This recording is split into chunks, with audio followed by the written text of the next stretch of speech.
ഓം നമോ നാരായണായ.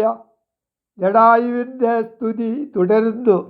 ഈ ഭക്തിസാന്ദ്രമായ സ്തോത്രം കേട്ടു ശ്രീരാമദേവൻ അത്യന്തം പ്രസന്നനായി. സ്തോത്രത്തിൻ്റെ മാഹാത്മ്യമെന്തെന്ന് ശ്രീരാമൻ വ്യക്തമാക്കുകയും ചെയ്യുന്നു. ഈ സ്തോത്രം എഴുതിയും പഠിച്ചും കേട്ടും ഹൃദിസ്ഥമാക്കിയാൽ ഏതു ഭക്തനും സാരൂപ്യം പ്രാപിക്കുമെന്ന് ശ്രീരാമൻ വെളിപ്പെടുത്തിയിരിക്കുന്നു. നിർമ്മല രാമനാമം ചൊല്ലുന്ന ഏവർക്കും ബ്രഹ്മപൂജിതമായ പദം പ്രാപിക്കാനാവുന്നതാണ്. സീതാന്വേഷണത്തിനിടയിലാണ് ജടായുവിനെ കണ്ടത്. ജടായുവിൽ നിന്ന് ചെറിയൊരു വിവരമേ ലഭിച്ചുള്ളൂ.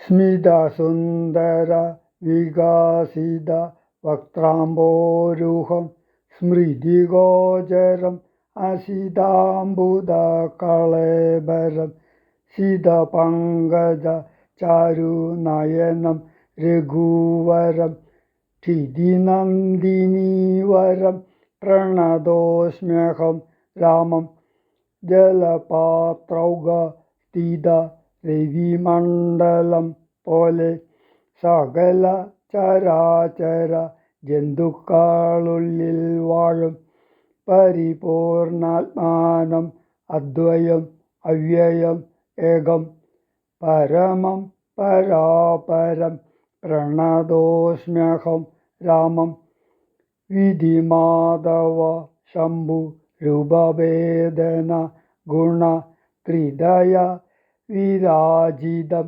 കേവലം വിരാജന്തം ത്രിദശ മുനിജന സ്തുതമവ്യക്തമജം ക്ഷിതിജാമനോഹരം പ്രണതോസ്മ്യഹം രാമം മന്മദ സദാകോടി സുന്ദരകളേബരം ജന്മനാശാദിഹീനം ചിന്മയം ജഗന്മയം നിർമ്മലം ധർമ്മ കർമാധാരം അപ്യനാധാരം നിർമ്മമാത്മാരാമം പ്രണതോസ്മ്യഹം രാമം. സ്തുതി കേട്ടു രാമചന്ദ്രനും പ്രസന്നനായി പത്രീന്ദ്രൻ തന്നോടരുളിച്ചെയ്തു മധുരമായി. അസ്തുതേ ഭദ്രം ഗച്ഛ പദം മേ വിഷ്ണോപരം. സ്തോത്രമെഴുതിയും പഠിച്ചും കേട്ടുകൊണ്ടാൽ ഭക്തനായുള്ളവനു വന്നിടും മത്സാരൂപ്യം. പക്ഷീന്ദ്ര നിന്നെപ്പോലെ മൽപരായണനായാൽ.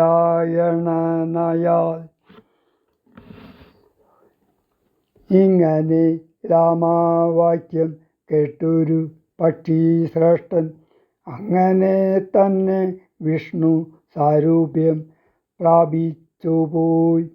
ബ്രഹ്മപൂജിതമായ പദവും പ്രാപിച്ചുതേ. നിർമ്മല രാമനാമം ചൊല്ലുന്ന ജനം പോലെ